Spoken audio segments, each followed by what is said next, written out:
right in the middle of it. All righty. You guys, welcome to Southern Public Podcast, episode 21. We have the Hunting Beast guys, Dan and Mario on. Man, it's a pleasure having you guys. Yeah, thanks for having us. So, all right, well, what y'all got? I say, well, here, let's introduce ourselves so you know who you're talking to here. I'm Jamie. Doug and I started this Southern Public Podcast. Gosh, it's only been since August of last year. Yeah. So we're having a good time, and this whole saddle hunting thing has kind of helped us speed the process up quite a bit, and we appreciate your all support in that as well. Yeah, it's definitely blown up here the past couple of months. So, oh yeah. But I'm Doug. This is I'm Shane. I'm Josh. So really, just a couple of redneck dudes from Northwest Florida. We are, man. Just Yeah. like the camera setting up on 2 boxes of Moultrie cameras, you know. So turn the living room into a podcast studio. So everything TV and everything happens in the den. So Yeah, but do what you have to. Right, It works. so you guys want to tell us about Beast Gear, what it encompasses, the whole 9 yards? Sure, I can start out with a little bit and then let Dan tell a lot of his background and his story. So Dan and I first met, geez, it's hard to remember now. I don't know, 10 years ago or more. It's gone by really fast. But anyways, when we first met, we started thinking about making some different types of mobile hunting equipment. I'm really back in probably 2015 or so. 2014 is when we first started talking about it. And a lot of it was just through shared experience that we had hunting together. Dan has a long background in working in a variety of things in the hunting industry, including R&D and machining and whatnot. So we started putting together some ideas of what would be the ideal mobile climbing stick, as well as tree stands and other equipment that we would use. And these conversations led to, I don't want to take away Dan's thunder, but led to Dan going into what I call his lab, because he's a machinist, and coming up with some different types of prototypes. And I think what people maybe don't know about Beast Gear is that we really formed these products off of our human problem of wanting to have a more efficient piece of equipment that we could use to go in and hunt in these remote locations. And that's what really spawned developing the products. So we really did our first soft release of products in 2017. And I say soft release because it wasn't mass to the public. And we started out with producing our version 1 of our climbing sticks. And then in 2018 is when we had an e-commerce site and we released to the masses. And that was really what you know now as the Beast climbing stick, Beast Gear climbing stick. And I think some of the unique things that brought to the market were a design that removed all moving parts, a very aggressive standoff that gripped the tree with multiple points of contact, and then angled fixed double step, and of course lightweight.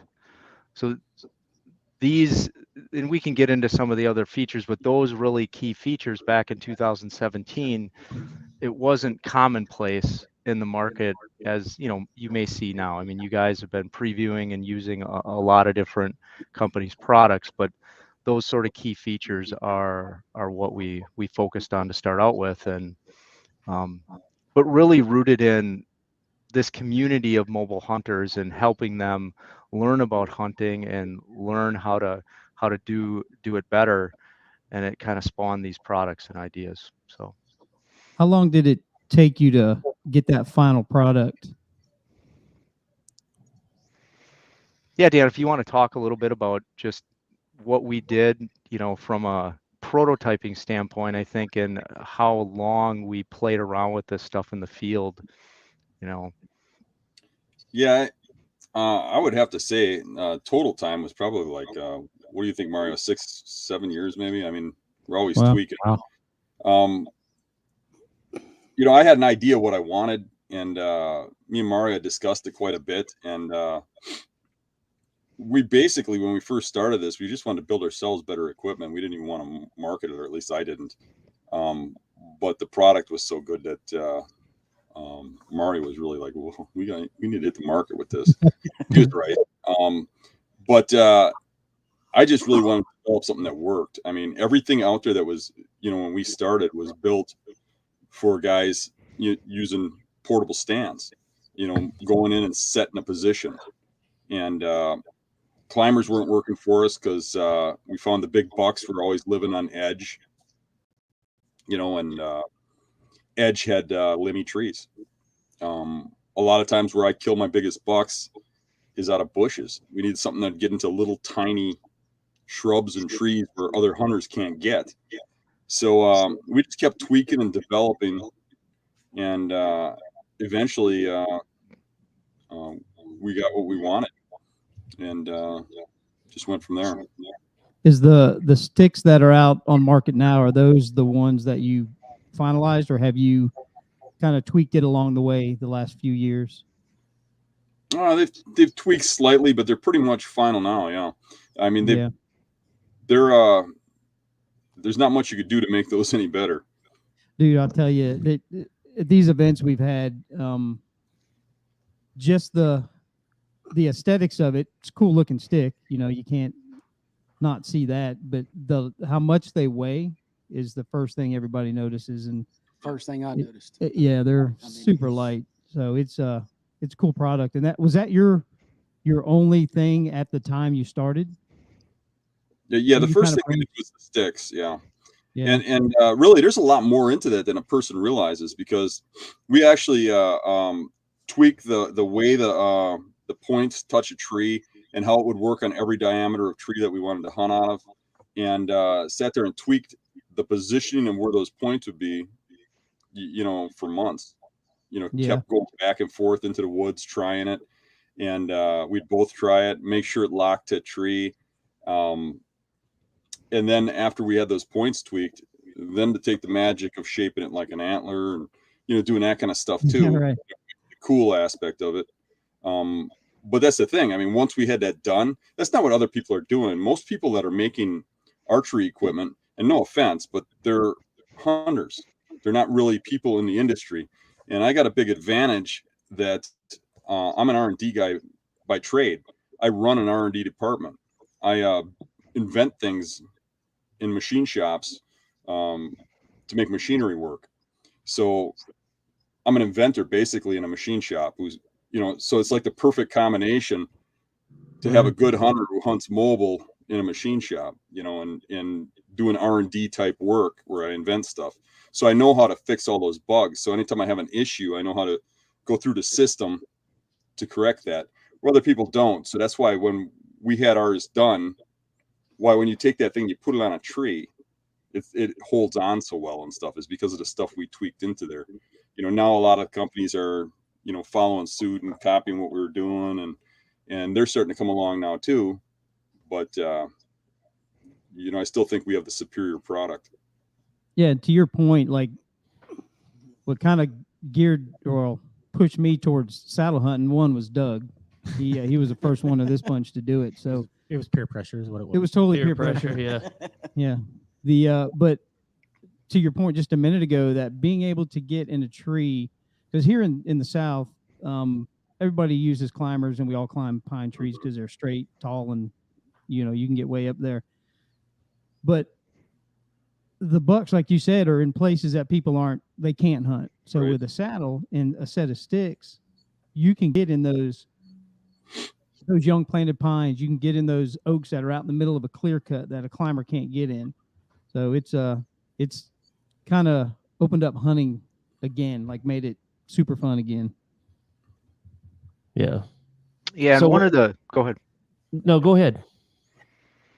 Yeah, and some of the other things we thought of while we were going through just the prototyping process of actually trying these on the field. So, Dan and I actively were hunting with other equipment that predated this stuff. And then as we started designing and making these, there was sort of this epiphany that, the just like the hole placement on the stick itself, there was a lot of thought that went into how we could arrange those holes and how many we could put in that would still retain the proper strength of the stick, but allow it to be as lightweight as possible.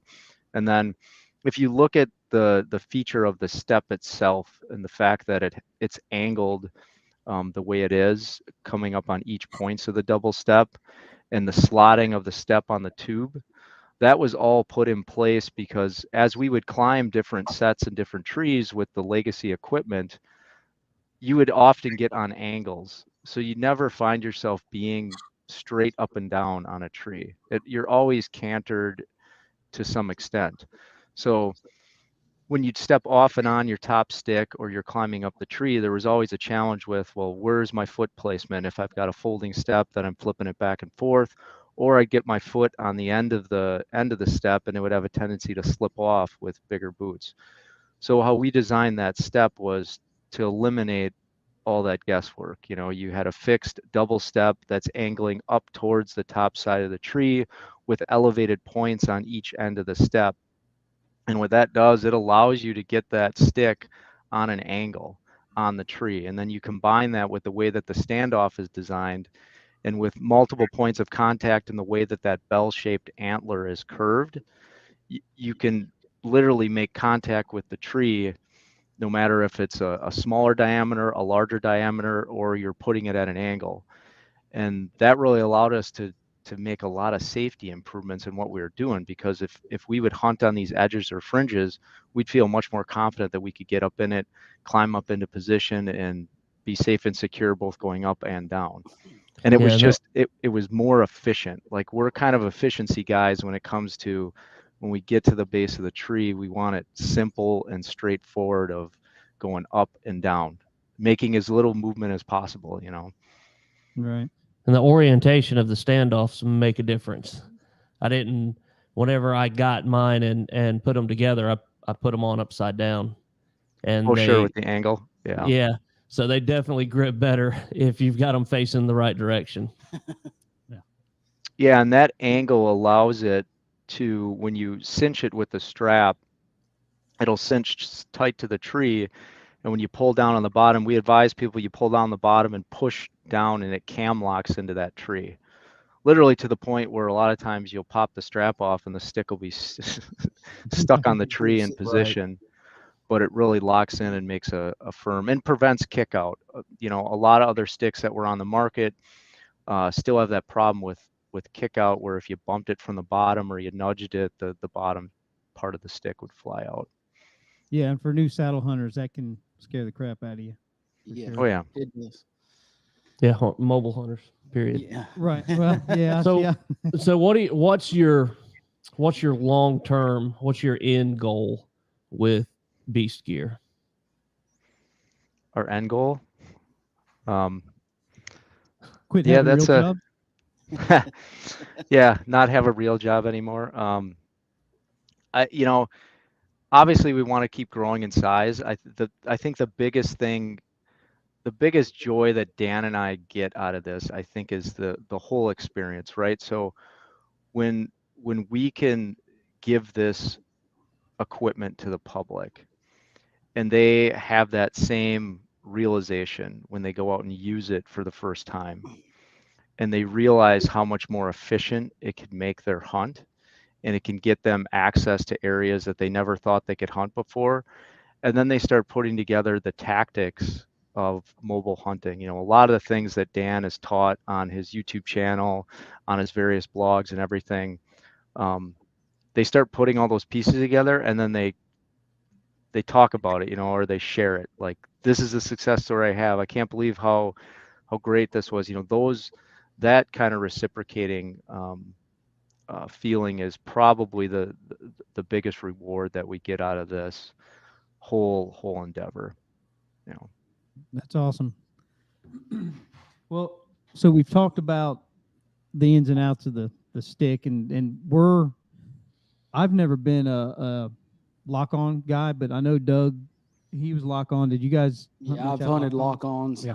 stuff like that. So I'm not. I was strictly a summit climber, and so getting into saddle hunting through Doug's mentorship is really, it's for guys here in the South, because you guys being from up north, a lot of people up there know about the way you guys hunt. Here in the South, it's kind of new. I won't say new because we pretty much hunt that beast mode. You know, we're out there hunting the same way you guys hunt in the north, but we're doing it here in the South. But as far as this mobile hunting, being lighter, smaller frames, and just getting out there where a lot of other people aren't getting, that's kind of new, I guess. You know, it's a different way to hunt here in the South. So Yeah, I think I mean, I could share my learning curve in this whole thing was, you know, even in the Midwest, a lot of people still, when they grew up under a kind of traditional setting where they hunted maybe out of fixed stands, either on private or public property, right? They had locations that they often visited. They were spots, and whether they set up their ladder stand or a fixed hang on, they were focused on prepping those spots and going to those locations and sort of waiting for the deer to come to them, right? yeah, The concept that shifted in my mind was that, and I started the transition of going from that to using a climber, and then the climber allowed you to move when you saw deer in a certain position, and you tried to get as close as you could to that movement. I think the next phase of that is being mobile is one of the most important parts, but now how can I turn it around? How can I go out and do scouting and gather information and actually be more aggressive or more attentive as to where I'm setting up, because I have an idea, or I know that a deer, based on my scouting, is living in those areas, and I'm setting up on that bedding area, on where they're living, knowing where they're going to come out with intent, and I'm setting up for that.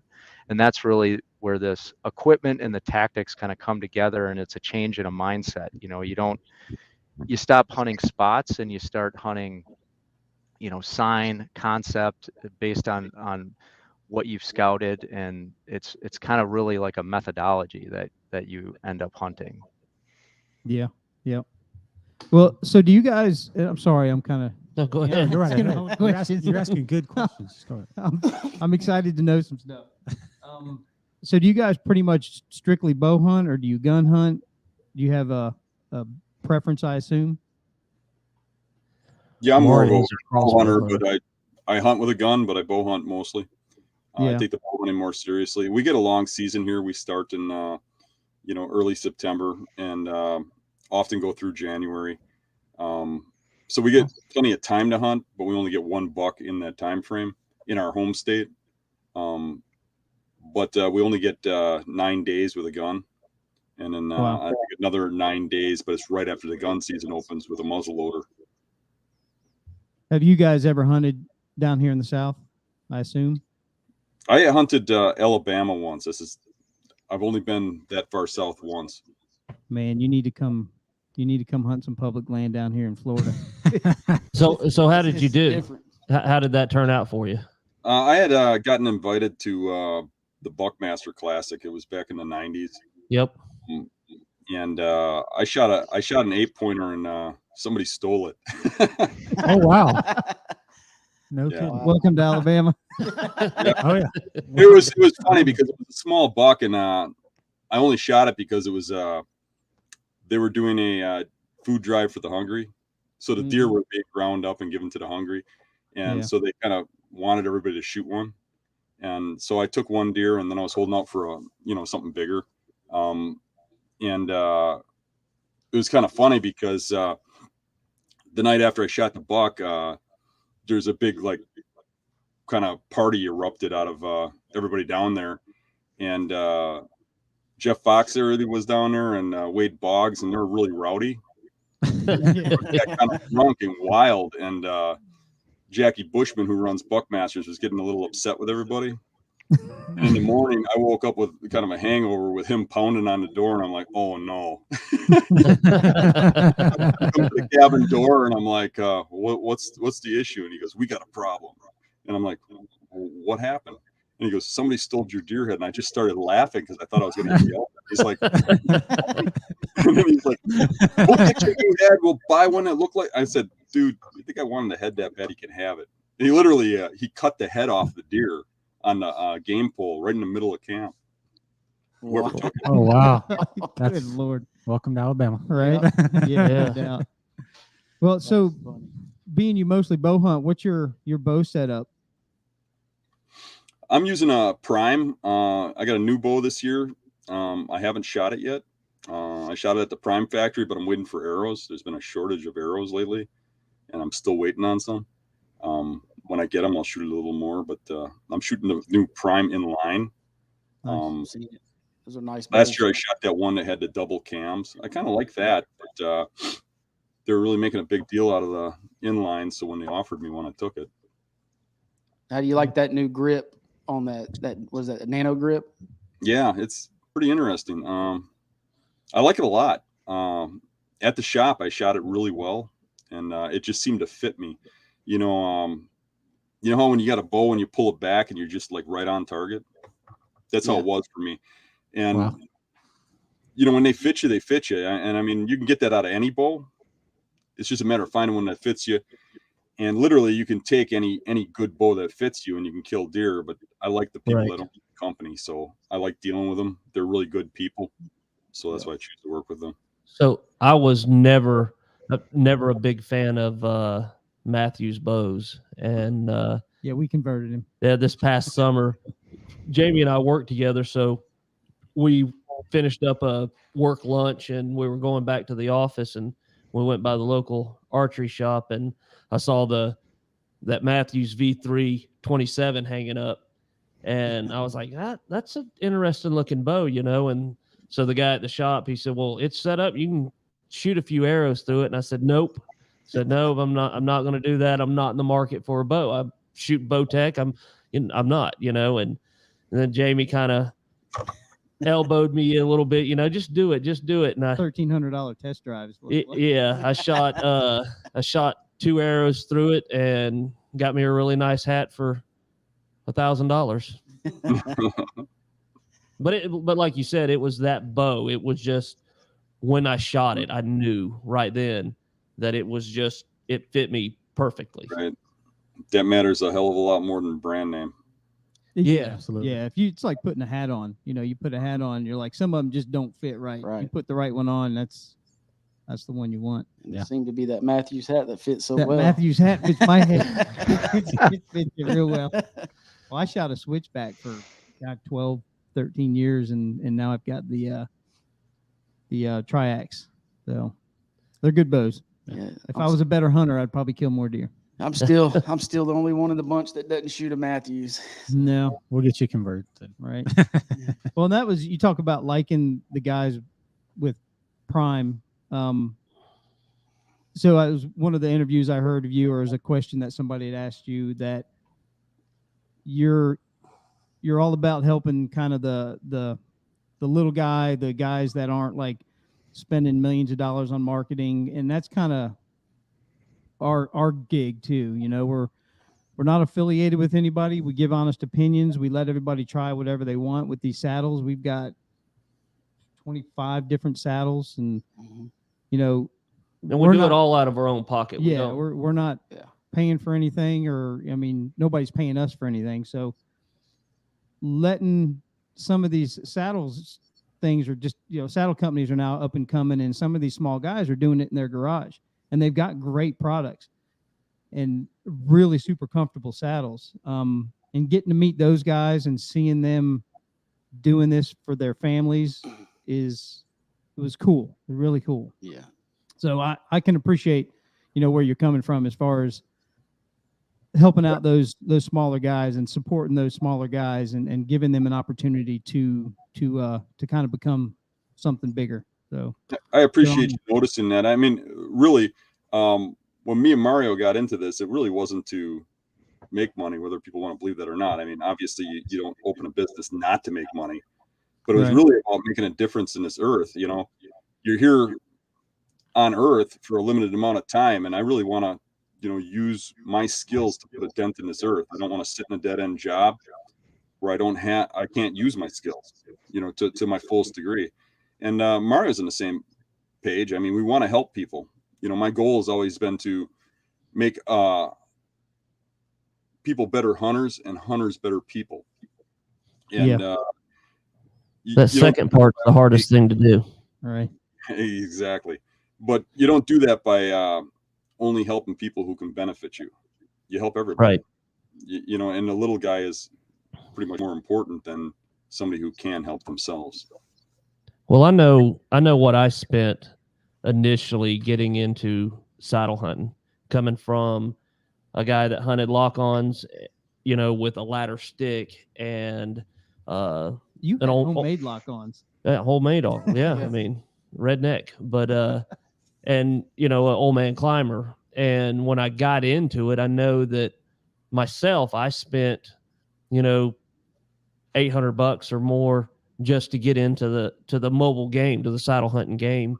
And so when this all started out was going to be a local cookout. We were going to bring what gear we have, do a cookout, feed the guys for free, give them a beer, let them try out our stuff. And so we made an event. And when we made that event, some of the manufacturers reached out to me and said, hey, I want to get some of our gear in your hands. And from there I was like, well, I didn't. And of course, those were a lot of your bigger, companies. And I was like, well, I didn't feel like it was fair to just kind of take their stuff and only allow their stuff to be in. So that's whenever I reached out to Mario, and and it's completely blown up from there. But the reason we did it was to give everybody a chance to try it and make sure that it's something that you're going to like, because it's not for everybody. I mean, even and it's a big expense. It's not. Right. It's not go to Walmart and buy a $55 hang on lock on stand and hang it up. And you can't try them on like a pair of pants. Yeah, exactly. Right. There's no one out there letting you try them on except Southern Public putting asses in saddles, man. So Mauro, you're a big crossbow hunter, aren't you? Yeah, for more than 20 years now. I have an injury from you guys noticed that I wrestled for many years. So yeah, I've hunted with a crossbow for that. I really All like. those I use crossbow guys have some kind of excuse. No, I'm Yeah. joking. No, that's all right. That's all right. Is it a shot? I really like. I've used primarily the main one that I've used for the majority of the time are Excaliburs, and the reason why I really like those is just it's simple. It's a recurve. I can change and adjust the string myself in the field. And whatever, and that's why I really like that. And a lot of, again, going back to kind of the style that we hunt,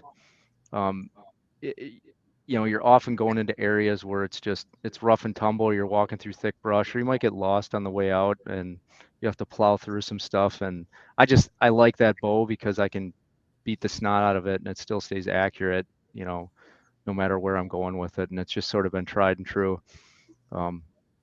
So I've stayed consistent with that. Don't let Doug give you a hard time. That's his thing. Well, no, that's fine. I realize the different camps that are out there between your traditional bow guys, your compound bow guys, crossbows, and whatnot, and it's different. Well, it's brutal, man. And I will say, I mean, and that was one of the things when we started this was,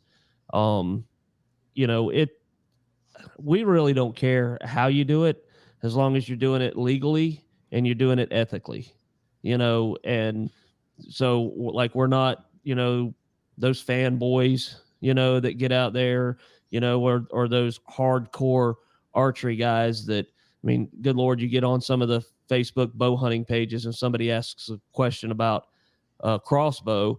You're just, I'm grabbing my popcorn because this dude's fixing to get just murdered. Yeah. Well, Yeah, there's, you know, people have different reasons and different arguments either way for what they do. I think ultimately, you know, we need to have more people out in the outdoors, enjoying the outdoors, experiencing what the outdoors have to offer and bring to us as people. You know, there's why I love bow hunting so much is that, you know, here in the Midwest with the change of the seasons, those different changes of the seasons and that time of the year, you know, it's really a kind of a spiritual connection with the outdoors. I mean, if you spend time in the outdoors and really spend a lot of time in those areas and just listen to what's going on with nature and everything else, I mean, get yourself away, man. If you're consumed with all the noise that's going on with life, I recommend to people get yourself out in the outdoors and find a pastime out there. It'll heal you. More people need to do it for sure. yeah. Yeah, Absolutely. it's a double-edged sword. You know, you and same with us. I mean, part of the reason we do this is to help educate people, get people out. But at the same time, you're, you know, kind of cussing under your breath because there's so many people hunting. You know, so you're, but I enjoy the I don't know what the word I'm looking for. Just to have to get out there, you know, and get after it and find it. I enjoy the challenge of hunting more so than the actual killing of a deer. Well, that's that's because we didn't kill anything last year. Y'all didn't. We didn't. Everybody else did. But you're right. I mean, I've said that for a long time, especially started in July with putting trail cameras out and stuff. It's Yeah. the scouting and the act of finding and figuring out and learning and looking at trail cam photos and looking at the land and looking at sign and where to put a stand is to me more enjoyable than shooting. Right. Now, Killing. do y'all use very many cameras? Yeah, we do. I mean, there, you know, again, that's another, it's been a recent hot topic about cameras and whether they should be legal and used or not. I think without a doubt, the trail camera has been one of the most, you know, probably influential tools that hunters have used to be able to locate and access, you know, mature animals and potentially kill those animals. You know, without a doubt, I mean, it's a game changer. There's with the use of wireless trail cameras, I mean, you can get intel if you know how to place them in areas where they're not going to bump deer and really be obtrusive, and just to gather that information, you can use them, you know, effectively to really find out what's in that area, you know. So they're pretty invaluable if you use We them use right. them quite a bit. We definitely use them quite a bit. These guys use them a lot. I'm too cheap to buy that many cameras, but well, so Dan, kind of, I know your forte is advice and different tactics for hunting deer. Do you believe what you do up north would work here in the South? It works anywhere. Deer are deer. So you hunt them terrain based. Deer are deer. I hear people in the South tell me all the time that they don't bed the same in the South, and I hear people in the North tell me they don't bed the same in their state as they do where I'm at. But everywhere I go, I see it the same. And I've been all over the country. I haven't been in the South as much, but I know a lot of people who hunt beast style in the South and have great results hunting bedding areas and hunting bedded bucks and hunt down target deer. I know people in Florida. I know people in Georgia, and I get comments back from them all the time. So if it's not working for you, it's probably because you haven't gotten advanced enough with the tactics of scouting. Yeah. It seems real easy on the outside, but generally, most of the people who really get serious about beast style scouting and hunting and really dive in hard, it usually takes them about 3 years before they start seeing pretty good success. And Yeah. it takes a while before they really get good at it. And I mean, I'm still learning. And Well, I've been doing it as a kid. So I just rewatched the your public land challenge in Indiana, and some of the things I heard the guy say on there, which kind of made me feel better about our trip to Ohio. You know, it's you really don't figure it out for about 3 or 4 days, and then you kind of start seeing more deer. You know, and we talked a whole lot of crap. You know, us Florida boys are going to go show these Ohio guys how to kill deer, and then we got to Southeast Ohio and realized this is not flat like Florida. Yeah, if it had been flat, No. we'd have been great. But Or if we'd have been in shape. So, it's It's always something. I mean, it's true. You really, and I heard a long time ago that somebody said, if you got 5 days of the hunt, you better scout 3 days and hunt 2, and you'll probably have better luck. yeah. And I think we figured it out right there at the end. I last mean, if day. we'd have Yeah. stayed, a day or 2 more, I think we could have. Well, we saw bucks. He was a small buck. Yeah. But, I mean, Dwayne killed a stud 6-point up there, and he probably weighed close to 300 pounds. He was 8.5 years old, That was a big deer. We had to drag that joker out. which wasn't bad. I mean, it was on Wayne National Forest, which is, unbeknownst to us, is probably like one of the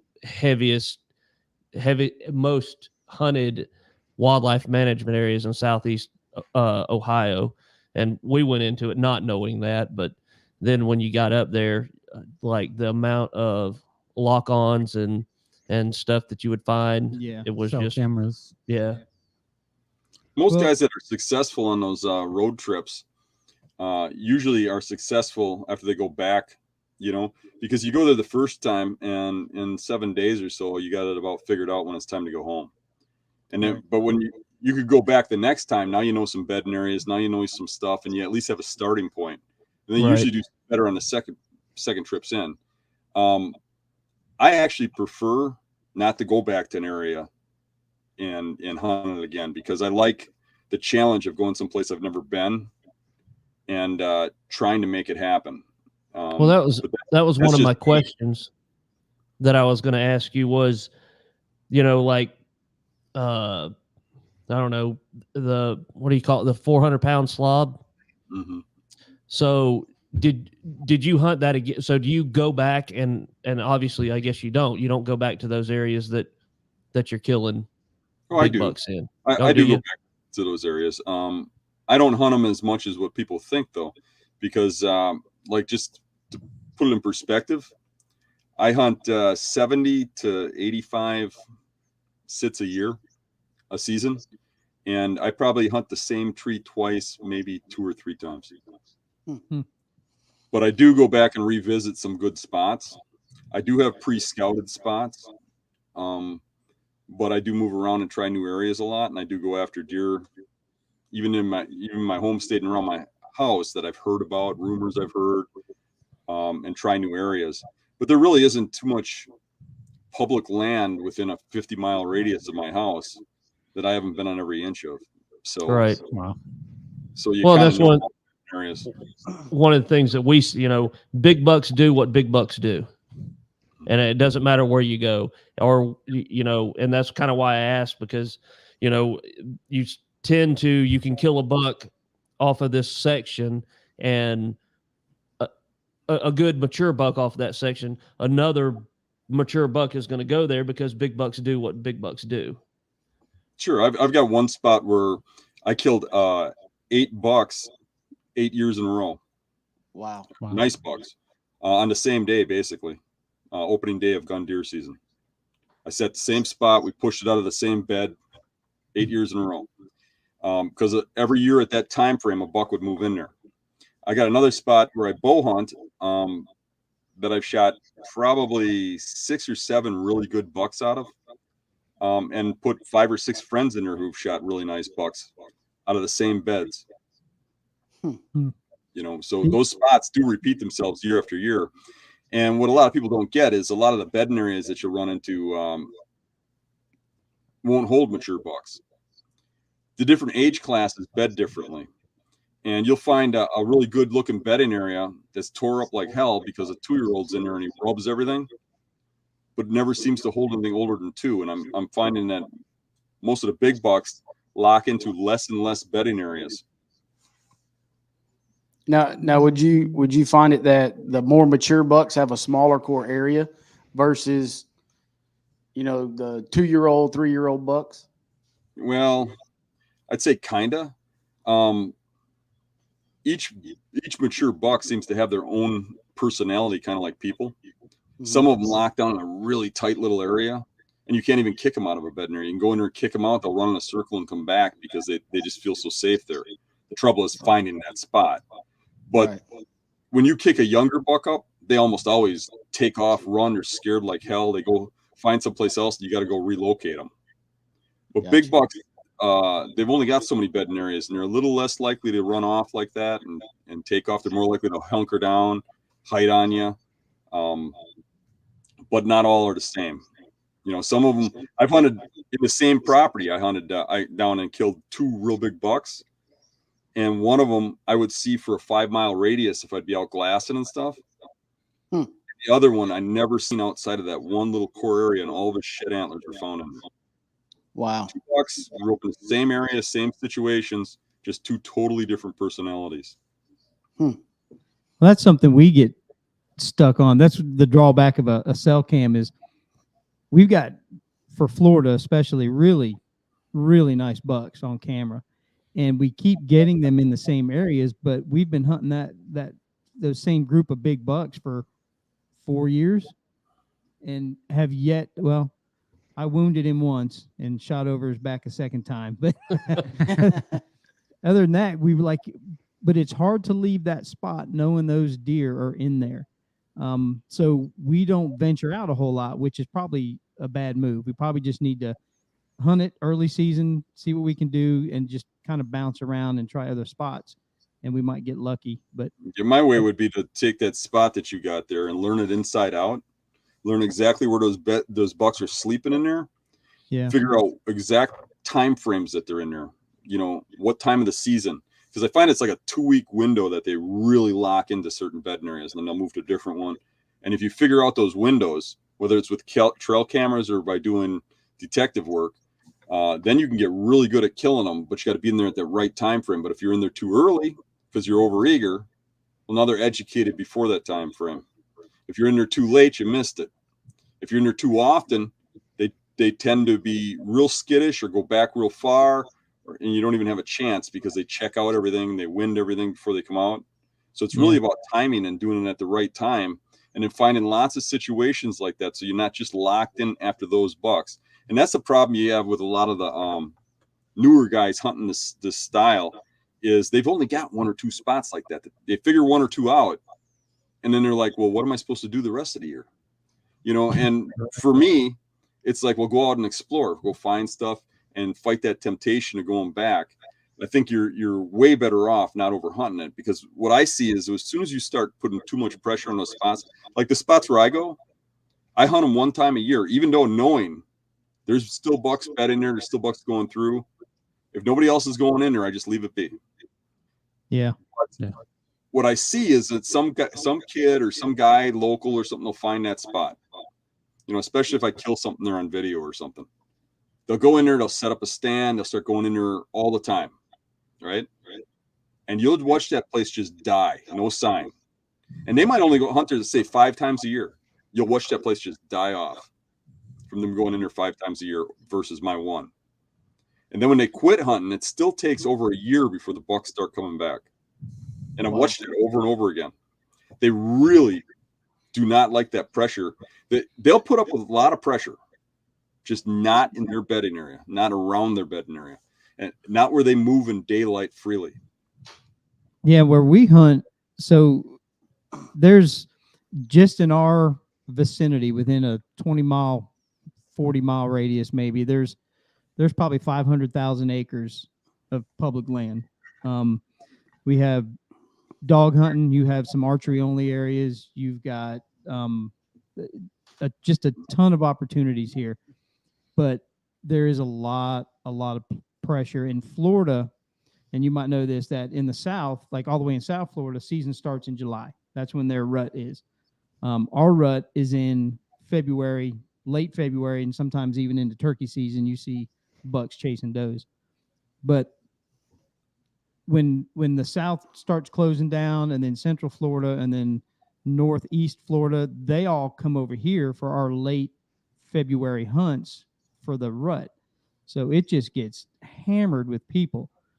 And we found in the last few years that hunting, like you had mentioned in a lot of your interviews, those overlooked places, those places that people drive by and either one think, well, everybody sees this, so somebody's hunting it, so I'm just not even going to try. Well, everybody thinks that same thing and just drives past it. Or they think, well, that's too small of a chunk of woods. There's nothing in there.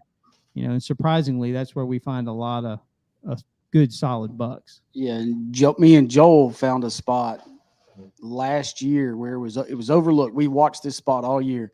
Late primitive weapons comes in, we go in and get in there, and I think we counted 11 different bucks, and I don't know how many does just chasing deer. I mean, bucks chasing does everywhere. He was seeing bucks. He'd call me, he'd send me a text, bucks coming your way. Sure enough, here they come, and I'd see different bucks he didn't see, and I mean, it was just in an overlooked spot that nobody parked at all year long. And it wasn't a big spot. It was small, but the deer were there. Yeah. Well, we'd like to see you come down to the south and see if some of those tags. I'd be really interested to see how you put it together. Seeing it with a fresh set of eyes. So we've been hunting here. These guys have been hunting here for their entire life. Yeah, I've been hunting here for about 25 years. But it's. I like living here. I like hunting here. I like traveling a little bit. I've hunted Alabama. I've hunted Georgia. I've hunted Indiana once. And when I went to Indiana, it seemed really easy because I was hunting a soybean farm, and it was just a little sliver of woods and a field, another little sliver of woods. And I'm like, well, man, the deer, they let you know right where they are. But it took me about 2 days, and I saw some stud bucks up there, but bow hunting, they just didn't get close enough. Dan, you talked about pressure and hunting an area too often. Is that one of the biggest mistakes you see newer hunters or hunters make? No, they probably hunt too far back. They hunt the same spots over and over again. I think that's the problems that they have. It's hard to get people out of that mindset of not hunting a good spot and just ruining it. And the thing is, I mean, immature deer will make mistakes. They'll occasionally see deer. They'll see sign pick up or whatever. That's one of the biggest mistakes. Another big mistake is setting up on sign. Every place you see a giant rub, you'll see a stand over the top of it or a scrape line. And basically, 95% of the sign you see is made at night. So you're hunting night sign. To me, everything revolves around bedding. Even when you get into rut, when deer are out cruising and stuff, the biggest bucks still don't run around in daylight all day long every day. If they did, they wouldn't be big bucks. They'd die. They make mistakes, and that's why they occasionally get killed. But really, when I kill them even in rut, it's usually by pushing that envelope and getting close to bedding, whether it be doe bedding where they're sitting in secure areas right adjacent to doe bedding, or buck bedding where they're bedding to intercept does. But bedding seems to revolve around everything I do. And if you look at the bucks I have on my wall and the way I hunt, when you get outside of my just nice bucks and you get into the real cool bucks I've shot that are over 5 years old, when you get into those mature class bucks, take the top 10, 6 of them are from early season in the first couple of weeks of the season, and a couple of them are from late season, and a few are from rut. Wow. When you get into my smaller class, when you get into the 2 or 3 year olds, the majority of them are from rut. But you get into those mature bucks, they're coming mostly from early season and late season. And the reason there ain't more from late season is I'm usually tagged out by late season. Yeah. But late season is an excellent time to hunt big bucks. But catching them off guard in early season in bedding is a lot easier than catching a mature buck off guard in rut when the whole woods is full of hunters. Yeah, that makes sense. Well, I think I'm going to say I think that's the advantage that you guys have up north is pretty much, I mean, maybe middle to the beginning of your season is, in depending on what state you're in, the rut kicks in. For us, we close out our season with the rut still going on. So, like ours comes in the third weekend of October and goes through the third weekend of February. So, but then so we're hunting all season I'm tired by the time they're to right get to the here. rut. So by the time you get to the rut, all of these bucks have already had a year's worth of pressure on them. You know, they're locked down, they're nocturnal, they're hiding, they've gone to those out of the way places. But Dan, a couple things I heard you mention prior, and I'll be honest with you, I had to Google what leeward, the definition of leeward. We just don't have hills. It's because Like, we don't have hills. I'm 54 years old. I'm like, all right, what is definition of leeward, please? But you had mentioned in one of the interviews that bedding areas, when a deer leaves his bedding area, they'll leave in any direction, not necessarily working the wind, because they feel safe where they're at. They haven't been pushed, where a deer coming back to bed is typically going to come with the wind at his nose, so he can make sure where he's walking is safe. And that's something I never thought about. Like, but we also don't really focus on bedding. So that's, I mean, for what I'm taking from this is we really need to slow down when we're scouting and walk. Try not Nasty commit so stuff. much to cameras, but walk. Get in the nasty stuff. Right. Yeah, So- I think. Oh, go ahead. I was going to say, you taught me something. I now know what leeward means. So thank you. Yeah, one of the things I learned with first hunting with Dan is, I think when young hunters are getting into this, you kind of got to break down. You guys said that you've been hunting your areas for like 25 years. So one of the things is to take all that experience that I would call it woodsmanship, right, that you've had, and sort of break it down with what you've learned from that. What are the patterns of behavior that you observe the deer do typically in the areas that you hunt, and then really think about why they behave that way. A lot of the B style way of thinking when you're hunting and focusing on bedding is thinking about why these deer are in these bedding areas, or why they're behaving the way they are for the terrain that you might be hunting.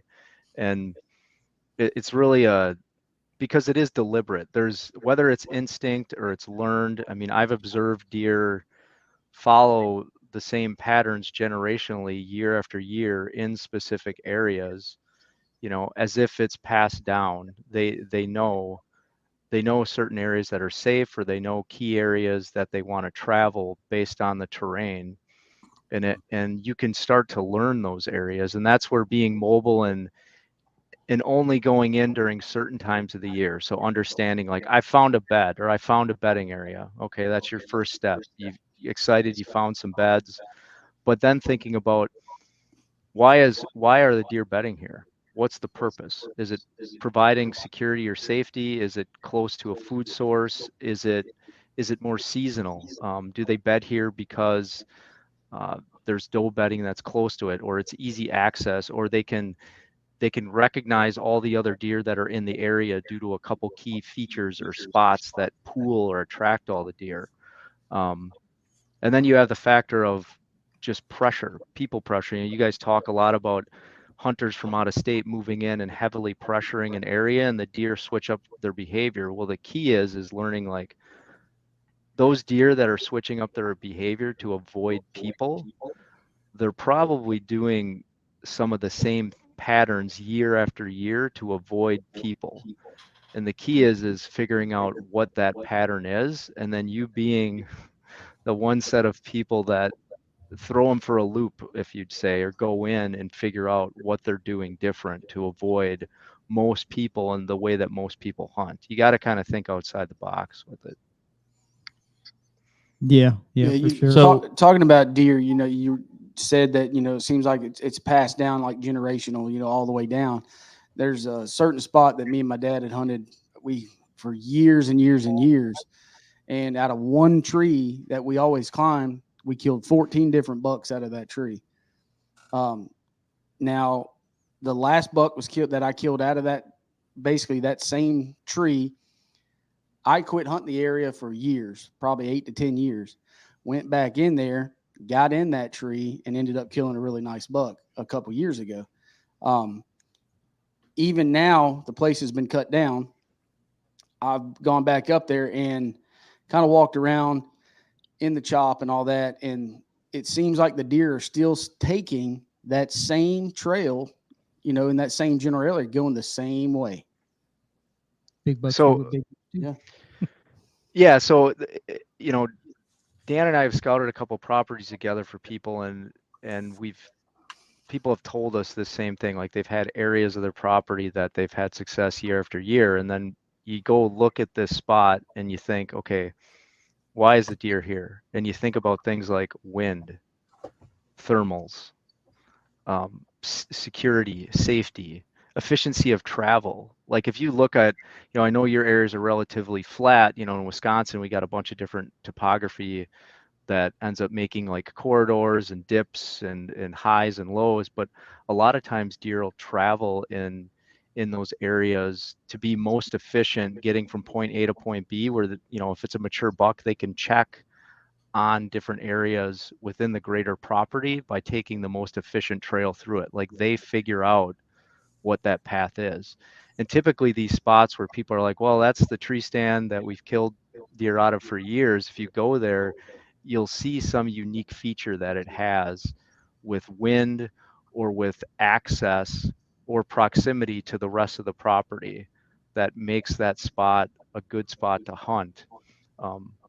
And people have stumbled upon it by accident because they've killed deer there year after year, but they don't really know why. My challenge to people is to say, well, think about the why. Like, why is that deer there? Try and find something that replicates that same thing in other areas of that property, so you're not constantly just pounding that same spot. Well, and to Dan's point, not only that area of that property, but once you learn that pattern, let's say it's a wind pattern, like how they're using the wind in that specific location, you can often take that same pattern, and when you walk into a brand new spot, when you go into that unknown area that you want to test yourself, you find yourself thinking about how the wind is flowing through that area and how the deer might be using that to their advantage based on how they're traveling.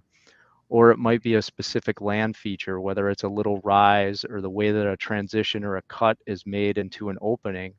And I often find myself asking, like, why are they using this in such a way? Is it the same as what I've observed in these 3 other spots? And ultimately you won't know for sure until you throw a sit at it, or obviously you'd use a trail camera, but a lot of times getting a sit in there and actually hunting it really gives you that good intel to see how the deer are moving through there. And then when you move around more, you can build upon that sit after sit, season after season, and you really start to put all those pieces together, and that's where your kind of the real education starts. Yeah, I think I'm definitely going to take some advice into next year's season for sure. So Mario, Richard Kimball said to ask you about your last bow kill in Wisconsin. Who, me or Mario? Mario. I think it says Kettles, like Wisconsin. Yeah, I think both Dan's last kill and the one that I did kind of probably exemplify these examples, because I spent a lot of time this year, as Dan mentioned, within the proximity of where we live. There's a limited amount of public, and it gets a lot of pressure. We have access to some private, so I spent a lot of time traveling out west and going more north to public spots that I had never hunted before. Do some cyber scouting, locate areas, hop out there in the spring. During turkey season, did some scouting and locate these areas. I ended up hunting a lot of areas last year that had a lot of people traffic. By people traffic, meaning, they're areas that are hiking, frequent with hiking trails or horse trails or other activity that isn't related to hunting. And yeah, the area where I killed my buck this year was one that, it wasn't very far off of a hiking trail. But I focused in on where I grew up in central Wisconsin was a lot of hilly areas. So a lot of the spots you would hunt, there were hilltops, deer would be bedding on those leeward sides, or there was adjacent bedding, or they'd use those hilly areas to run during the rut or pre-rut. And it took me a long time to learn those patterns. I mean, when I first met Dan and we started hunting this way and I started observing, literally a property that I had hunted for 20 years, I had kind of this awakening of the last 2 years that I hunted it, like, oh, this is really specifically how I should go about hunting these hills. But the cool thing about that is I was able to take that knowledge and going out to Western Wisconsin, that's pretty heavy in hill country, and then going up and hunting in the northern Kettle where these spots exist, there's land contours, right? So you have these high ridge tops that spill out into these bowls, and there's often draws that come through. In this particular area had a series of draws that arranged up against this high ground. And another friend of ours that I was hunting with, he had done a lot of pre-scouting in the area, and they, again, focused on this small little thicket that we had an idea that was holding bucks. Again, because there was a trail camera that was about 500 yards away that was connected by a series of several draws. So if the deer came down from this bedding area, they would connect through a draw to get into a next little high ground and then spill out into a low area where this camera was, and there was 4 or 5 nice bucks on there. So long story short, I mean, we went in and hunted this over 3 or 4 days, and I literally heard people walking on the trail, and about 15 minutes after that, I had a buck come out of this thicket and follow this draw down out of bedding, and I was able to shoot him. Now, that was a scenario where over the course of those 4 or 5 days, I put in sits in the morning, in the afternoon, and some in midday to kind of bounce around and figure out what was going on. So in the previous 3 sits in the morning, I had deer that were actually coming back to that bedding area and traveling up that draw into the bedding area right at daylight. So one morning I had a deer that came in, and the way that the wind was swirling, I set up just a little bit off. In the dark, if I would have set up on the opposite side of the draw with the way that the wind was, I think that buck would have came up past me in daylight and I would have had a shot at him. But instead, he winded me. I heard footsteps coming up in the dry leaves. The deer held up and turned around and ran off. And then slightly after that, I saw another buck just at twilight come up and enter up into the bedding area. So I sat till like noon that day, and then hopped out of the woods for about an hour, and then came back in. And based on where that thicket was, I ended up looping way around and setting up about 75 yards on the other side of bedding, which was in between where we had the camera and where the bedding area was. So I knew it was another exit. So I guess to put the pieces together, I'm kind of wandering. The first couple sits, I observed deer come down out of that bedding area at night in a certain way. So I put 2 sits on it to try to get in position to intercept those deer. And I could never get in position where I could shoot those deer in daylight. So then I threw a morning sit at it, and that's where I watched the deer go up into the bedding area. And then the final sit and move was to move to this other transition, which was really another draw that they were able to spill out of. And that's where I intercepted the buck coming out. But I feel all that was based on the terrain and the safety that this one little section of thicket provided. Because you have pressure all around. You have hunters that, there's squirrel hunters that come into this area. You have hikers and people that ride their horses through there. So they would tolerate all that pressure on the fringes, but they knew they could hold up in this one little area to be safe. So I specifically bounced around in how the terrain flowed out of there to intercept the buck when it came out. So that tactic of kind of working your way in, and it's almost observation sits. You know, it'd be nice to kill a deer, but you're kind of in your head. You're thinking, all right, I'm going to start here and kind of watch and see what happens and what these deer are doing, and move to put yourself in a better position each time you get some more intel on when and where they're coming from and going to. Yeah, the pre-scouting that a friend of ours had done in that spot really, it that paints the whole picture of what could be there when you go there to hunt, right? And then the trail camera pics kind of gives you the affirmation that there's some mature deer in the area. So then you're like, well, this was leading up to, a week before gun season, so it was like I was getting down to the line of where I was had time and I wanted to throw a stand at stuff to try to get it done. So for me, yeah, it was very much that I was going to go in, be rather aggressive. My first couple sits were pretty close to that bedding area, but again, I very much was focused on the bedding area was to my north in a thicket. How I set up on it, I was thinking about how the thermals would be pulling down, out of that bedding area, and how my wind would be traveling down the draw if the deer were coming up from access, because there's a swamp that's on the opposite side of the road, and we were making some assumptions as to where they were coming and going from. And then just based on when they showed up on camera, they were showing up just at the end of daylight, on this camera, or they were showing up at night on the camera. You start to think about, okay, if a buck is here and it starts traveling, how long would it take from it to get to point A to point B? And how can I intercept or get myself in between it? But I think the biggest thing that helped is actually going in there and sitting it and observing actually how the deer were moving in and out of there. And then, setting up and getting fortunate to make the kill. And, not 5 days later, the friend I'm speaking of is Joe Rentmeister. You guys know him. He killed another really nice buck, really close out of the same area. And again, his setup was in one of the close to the area where I had set up in the morning.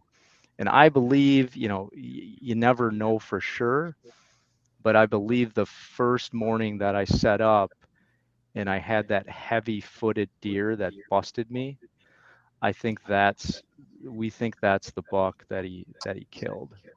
Yeah. Because everything that buck, comes full circle, right? yeah. So what dictates when you find a bed? What are you seeing? What is telling you that is a bed that a mature buck is using compared to any of the other ones that you would find?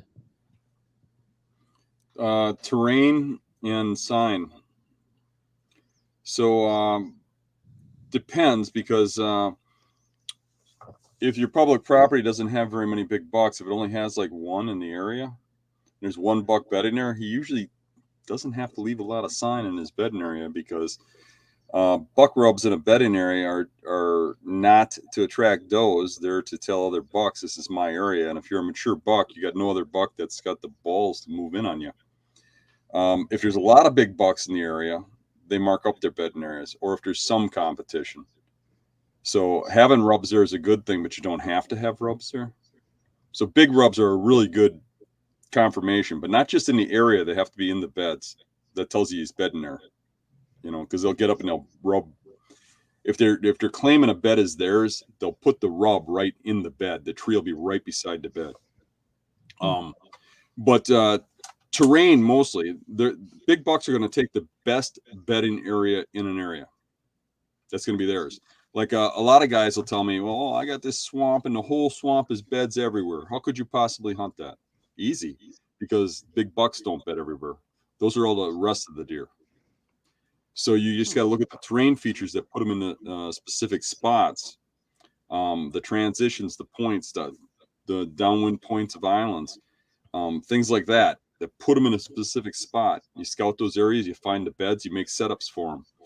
Now, if you don't really know for sure, you might find 10 bedding areas, and you're like, yeah, I don't know if he's using each one of these, but these are the 10 best bedding areas here. He's probably in one of them. So you make your setups for him and you hunt them one after another until you get your crack at the buck. Dan, do So- you use? Sorry, go ahead. So like I would say recently, at least for me, more so hearing it, I've known about them, but I think community scrapes have come up.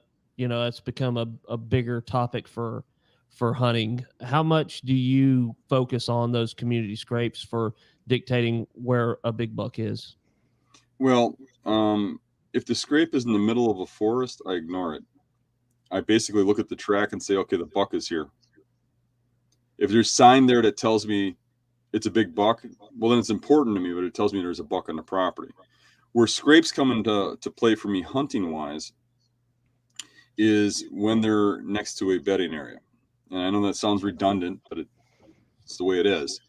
My two biggest bow kills I've ever killed were killed off of scrapes. And both of those scrapes were 100 yards from a bed and 100 yards from another bed. And there were the two staging areas met. And the buck laid down a scrape, not for does, but to mark it for the other buck. And those bucks would race to that scrape and put their scent down because they're competing against each other. And most people would look at that and say it's a community scrape. But it's really like what I would call a bed scrape, maybe bedding scrape. Yeah. There's not a lot of them. It's not something you see all the time. Right. When you run into that has been incredible for me.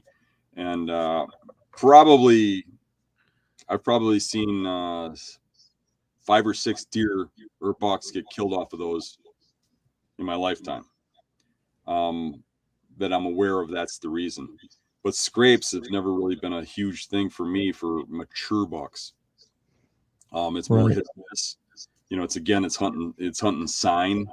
And if a giant scrape dug in the ground, if you found one and put a stand over it and you'd kill a buck because multiple bucks use it, hell, everybody'd be killing bucks. All you had to do is find that hole in the ground, right? Or if it was a giant rub, all you have to do is find that giant rub or the rub line and you'd kill a buck.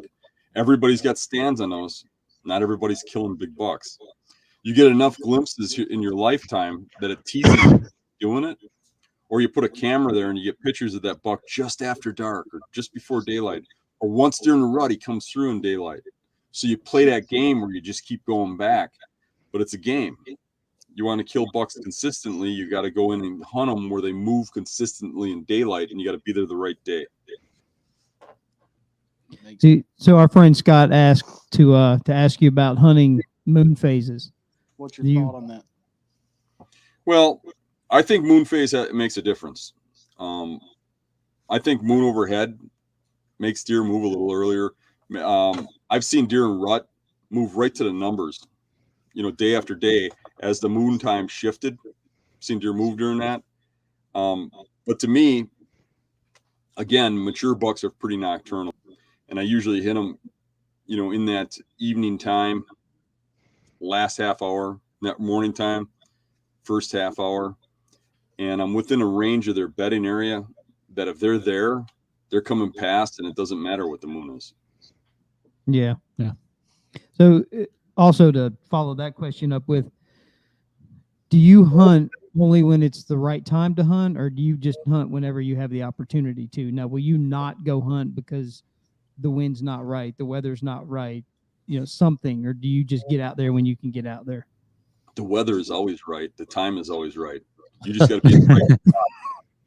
Right? All right. So I've had people tell me it's too hot to hunt. It's 100 degrees out. I ain't hunting today. What are you, nuts? You ain't gonna see no deer. Nothing's going to move in this weather.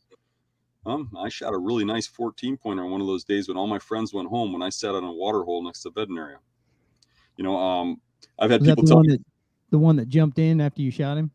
Yep. Mm-hmm. Yeah. Yeah. Cool. I've shot bucks when it's really windy and used that wind to slip into a bedding area I couldn't hunt otherwise because they'd see me slipping through the brush. But now with all the stuff moving around in the wind, I could sneak in. I've hunted on rainy days when crunchy leaves were keeping me from getting into bed. Every single day has an advantage.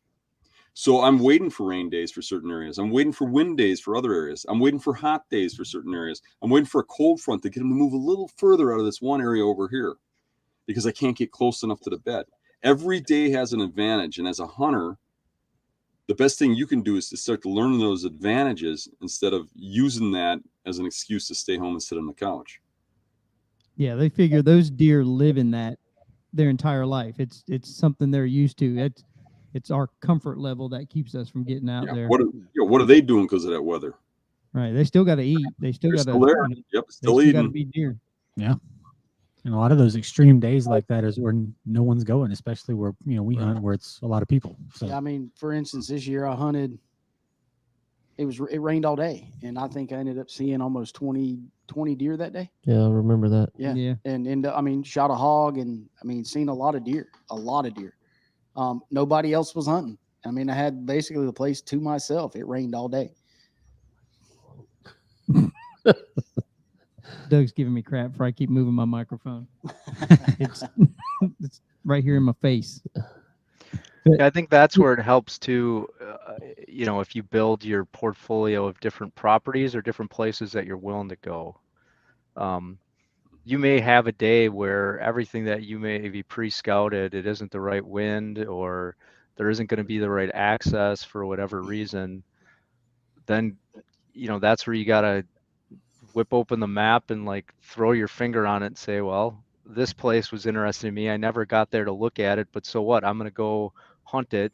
I'm going to scout on foot when I go in, and I'm going to throw a stand at it and hunt it. That's part of the fun of this, is not limiting yourself to the confines of, a specific wind or a specific weather pattern. Have Right. yourself open to the fact that whatever day it is, you could go try anywhere, and then focus in on when you go to that new area that you're trying. What is the weather that day? What is the wind doing? What are the thermals doing? How are you going to be able to access it? And factor all that in and throw a sit at it. And you'll find yourself learning a lot, even in most cases in failure. A lot of times you learn more from these multiple sits out of the failures, because you learn like, oh, that's what they're doing there. I bumped that deer out of there, and then you think about why that deer was there. Yeah. And sometimes this happens over years. You'll go into a spot and you get an encounter with a nice buck and you fumble it up.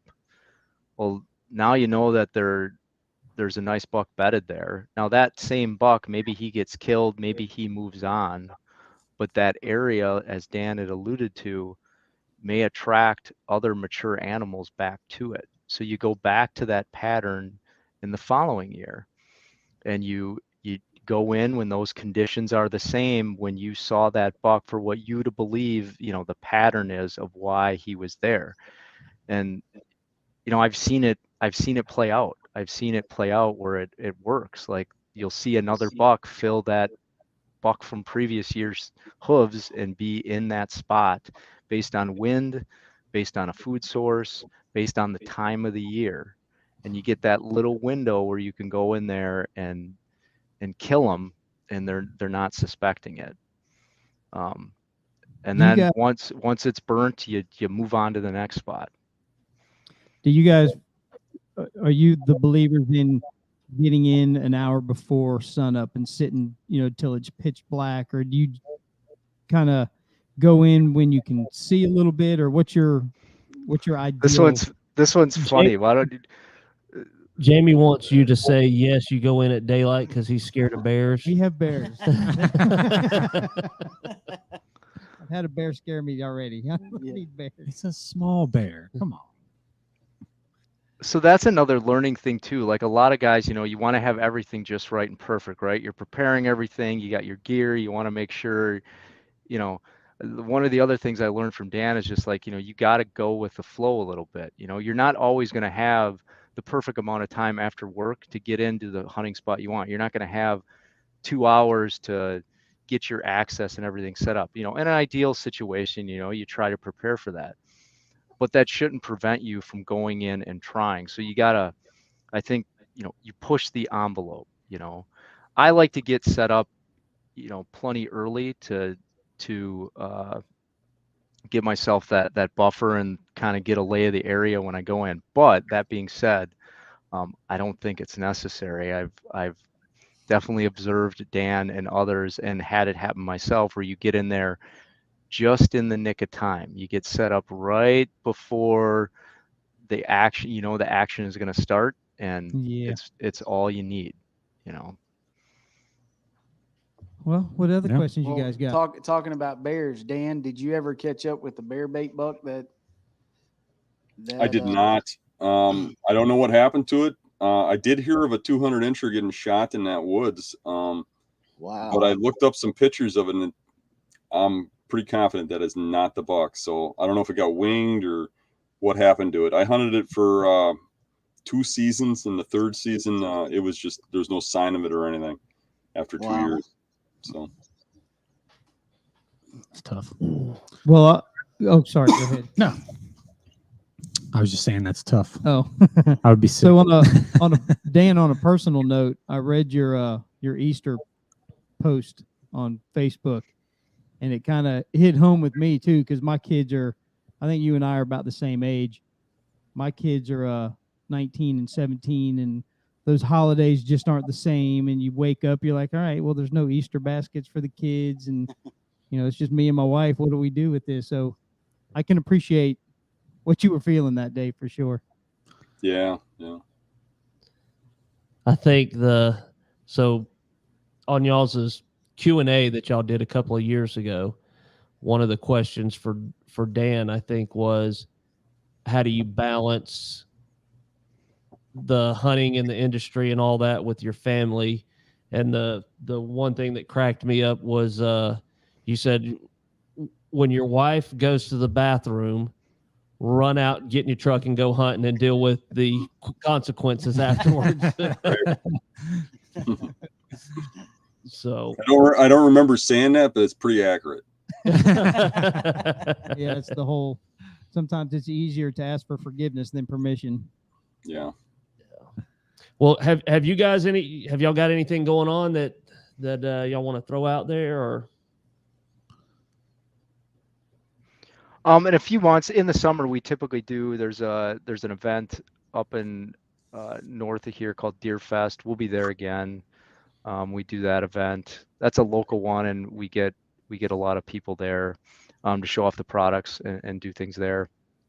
Other than that, haven't announced those dates yet, have they? No, not publicly. They've sent out some of the private messages to the vendors and stuff yet, but yeah. What about the Mobile Hunters Expo? Are you guys going to that in Ohio this year? That one is in Ohio. We did get an invite to it, but it's, again, we have a pretty small group of people that help us out, a team of like 3 or 4. So it's just a matter of logistics to be able to get out to stuff like that. So that's another reason why we like, connecting with guys like you and to get the word out too, because it helps us because we're not able to travel and get everywhere. Yeah, well, we appreciate it. We enjoy yeah, talking about your sticks and your platform. Well, speaking of platforms, you guys going to come out with a platform if you don't already have one for saddle hunting? We do have a few things in the works for that. So hopefully before the season starts, we'll have those ready. Smaller Awesome. platforms. So I guess that kind of goes back into my question that I asked as far as where do y'all see? I mean, do you see you guys as, just a couple of lock-ons and different types of sticks, or, I mean, what is your vision for growth? The world is endless, man. We're just going to keep building stuff. The thing is, I don't build stuff just to build it. Neither does Mario. We're only going to put stuff on the market that is, proven, tested, and that we love. You know what I mean?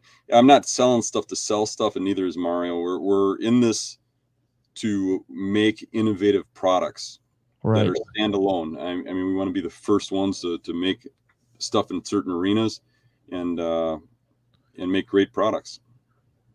Yeah, well, you're on the right track for sure. Maybe, can y'all come out with a big buck finder for the South? So, Well, man, we've been at it for almost an hour and a half. I could go on forever. I mean, it's No, a I really wealth of I information. enjoyed- It's just Enjoy the information. And So, talking to you guys. If So anybody's got let's, any questions about us, they can check out our YouTube page. We've got some really good tactical videos on there that explain in depth how we go about, scouting these areas and getting on these big bucks, and really kind of go in depth in hunting videos on how we, find these bucks, the scout, my hunt from last year's on there where I literally, and if you go back through the videos, you'll find the hunt from the year before. Remember, I said I hunt these spots once a year. The year before, I had found the bed, figured out where the deer was bedding, figured out that route into the bed. They went in there and got busted by does when he was coming in, and I waited a year and killed him the next year, that 6-year-old buck. There's all kinds of videos like that. There's 300 and some videos in there, all tactical, all teach you something about the bedding. And what me and Mario have learned. There's videos with Mario in there. There's videos with me in there. Awesome. so you going to bring back the long hair? I really don't like that while I'm sleeping. My wife don't like that long hair.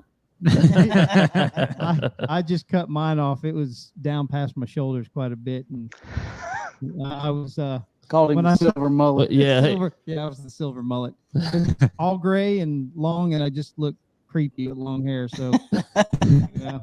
My wife likes things the same. I mean, she's mad at me because I lost 60 pounds. I thought I looked nice now, and she's like, fat guys are where it's at. Awesome. Shane, you're in luck. But how did you drop that 60 pounds? I know this didn't have anything to do about deer hunting, but You have I, to watch. You have to watch the training video. He's got Yeah, I that on got a there. Rocky You're training video. Yeah. All right. We talk about it in the video. It's pretty funny. I'm in hunting But, beast weight loss program. Sweet. Yeah. I gave up the 20 candy bars a day. The 12 pack of Coke. yeah. So, so you doing the public land challenge again? Yeah, they don't tell me where it's going to be at till last minute, so I have no idea where. Maybe it's going to be in the south this year. I don't know. I'm just thinking south meets north, man. Yeah. You know, Yeah. Right. That Southern Public be put cool. there. Right. We're See if running we out can of get it states done. up here, so yeah. Well, That'd be cool. you're always invited down here, man. We'd love to see you come down and put some of those tactics to work here. Yeah. So- Your wife would love you because we're like 20 minutes from the best beaches in yeah. If I the get her United near States. Florida, she ain't gonna want to go home. She loves DeSantis, and she's always trying to get me to move to Florida. I'm like, well, let's go to Alaska. Right. Well, that's 180 degrees. right. I like cold. She likes hot, and yeah, she likes Yeah. Florida a lot. Yeah, well, here in the Panhandle, man, we got beautiful beaches, good hunting opportunities. We've got a military base that's got about 250,000 acres you can hunt, and then you've got some state land just north of here that's got about 190. 190,000 Yep. acres. Yep. So A lot of plenty big room. timber there, though. It's a lot of the same looking woods. Yeah, the hunting public actually turkey hunted when they did We Florida. assume, Yeah, no, they hunted Blackwater, right? which is right here. Yeah. So So what is the topography like? Mainly where you guys are at. You said it was flat, but what flat. kind Well, of there- tree? Did you get lowland areas? So There's bottom. there's a little bit of swamp area. We're not your typical. When most people think of Florida, they think of not Mickey Everglades. Mouse and the Everglades, and we're more lower Alabama. So Okay. lots of pine plantations. Pine thickets. Most of it is almost all of the wildlife management areas we have here are under a timber management program. A lot of scrub oaks. So it's lots bottom. and lots of pines. If you've got an elevation change, it may be 80 foot at the most. at the most. That's a stretch. Yeah. And it's but not. It's more bottoms, not hills. Excuse me. It's more bottoms, not hills. So, you'll go down, but it's not there's nothing that's really straight down. It's all just kind of rolling. So it's, but More it's So you flat get than more anything. you get more hard cuts in the change in the trees. Yes. Yeah. And hard maybe edges. okay. Yeah. Yeah, hunting That- hunting those edges of the planted pines. You know, those areas where the planted pines go up to your creek bottoms. where mature timber meets planted pines. Newer timber, yeah. You get like, 3 or 4 year old pines that are, 6 or 8 foot tall, and I mean, it's a dead straight line, and the timber next to it is, 30-year-old pines. Okay. So So you get a lot of those lower pines are they're not navigable. I mean, are they grown together pretty thick so they could provide Yeah, Yeah. bedding and for the most low part they cover? are, but there are some of those pine thickets you can kind of navigate your way through, but I mean you can't see but a couple feet and this in is front of where you. saddle hunting can come in, because Right. when Any they kind of when they mobile hunt. clear cut and plant, a lot of times they'll leave those random oak trees Yep. out there, and if you can get up in one of those oak trees, you're sitting in their bedroom. So saddle hunting will allow that to happen. So it's kind of opened my eyes to new opportunities of places we've never hunted that we've walked by a million times. Yeah, well, it kind of makes me think of, how you guys can hunt those hard cuts and hard transitions, or at least walk them. Just get out and walk.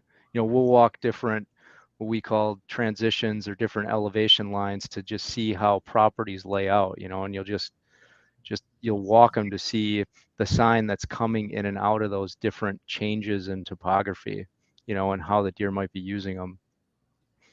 So those thicker lawyers, or do they do clear cutting in there, and then you have Oh, yeah. secondary Yeah. growth?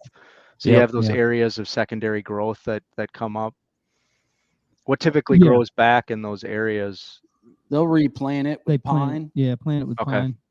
So we Okay. got like what they call a sand pine, which is a short needle pine. Then we got the longleaf pine, and they go in. They're trying to get rid of all. Most places are getting rid of all sand. Trying to get rid of sand. The sand pine and go into all longleaf. The sand pines aren't natural. It was actually designed for erosion control, Okay. and it's basically an invasive species of tree. They grow very fast. And You one get of the things that we have found recently with the buildup of e-scouting and Onyx and Hunt Stand is a lot of the places that we are finding the best buck sign are on those contour lines.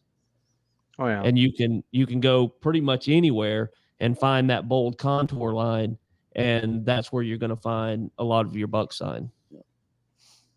And I Wow. think that's universal. Yeah, because we saw that in Ohio.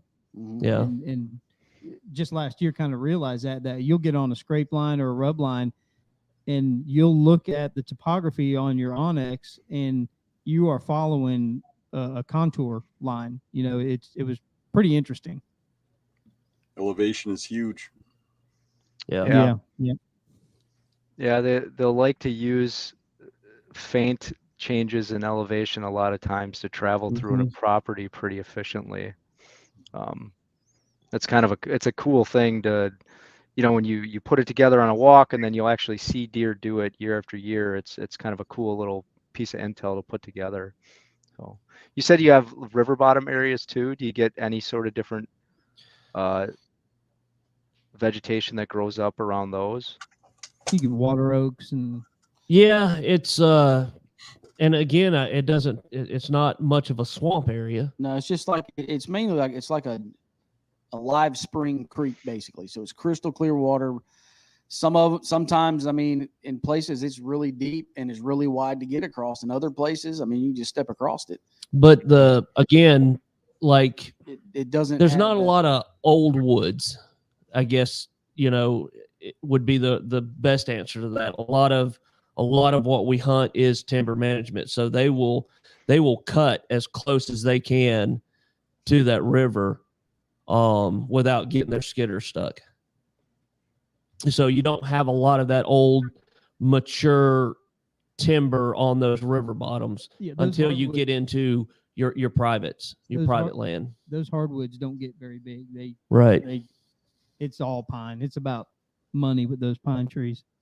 Yeah, we had a few good deer on camera a couple years ago. One we called Crab Claw, the other one we called Elvis. And we put a camera out and put it on video mode, and I had checked these cameras and I was looking through the footage of it and everything, and I noticed I was watching this small 8-point, kind of start hooking a tree right in front of the camera. Well, in the background, you got a bunch of palmetto flats too. So in the background, there's palmetto beds, and there's a creek that butts right up to it. It's like a tie-dye swamp. So I mean, we have a couple of tie-dye swamps. It's pretty much you can't get through there. So I noticed in the background the buck we call Ellis, which he's a mainframe 10, he's a 14, but he's got kickers, that make him the 14, just stands up in the palmetto bed. Next to him, just a couple seconds later, this big crab claw 8-point stands up next to him. And then some more bucks they're all bedding. I mean, our bucks don't break up here out of their bachelor groups till almost late December, sometimes early January. They stand up out of these palmetto beds and start meandering around. And this is like right at the break of daylight. And start noticing these bucks. And then right behind them is that thick tie-dye swamp, 10, 15 yards away. And now we put cameras in there again this year. No sign of either of those bucks. Did the hogs move in there? No. Was there a bear? No bears. Was there a bear? Not that I know of. Well, actually, there are bears close to that. Joel seen 5 last year or year before last. But, it got a lot of pressure over there. We had found these bucks and didn't, we trying to find the right time to hunt these deer, trying to find a route we can get in without being detected by these bucks. Of course, it gets later in the year, gets lots of pressure, and these bucks disappear. Yeah. Has Elvis left the building? Pretty much. Fair enough. All right. Well, dude, how long where have we been at it? An hour and a half now. Yeah. Is there anything else hour you and guys 40. need to get out there? I know Doug already asked you that, but we don't want to keep you guys all night. We could just sit around here and do a campfire talk, but I'm sure you got things you need to do. Yeah, I'm good unless you guys got any more questions or anything. So No, but we do. Hundreds of those. Yeah, but- yeah. Hopefully we'll get a chance to talk to you guys again, and maybe Sure. someday meet you face to face and share. Well, I was looking into that Deerfest. Last year's was August 6th through the 8th or something like that. So that may be something I'll venture off to once they release the date this year. I looked at tables to do a booth, but the only application I found was from 2021. Gentlemen, thank you guys so much. Yeah, we we appreciate appreciate your support with sending us the sticks and Appreciate the info. And the swag. absolutely, and all the swag and stuff. Those guys dig the stickers and the hats, and so thank you guys, and Sure. we'll do our best to keep talking you up out there because you've got a killer product for sure. Thank you. yeah, thank you guys. Appreciate it. All right, All right. gentlemen, you all have a good Thanks. night. Yes, sir. Thank y'all. Talk to you later. Bye. Bye.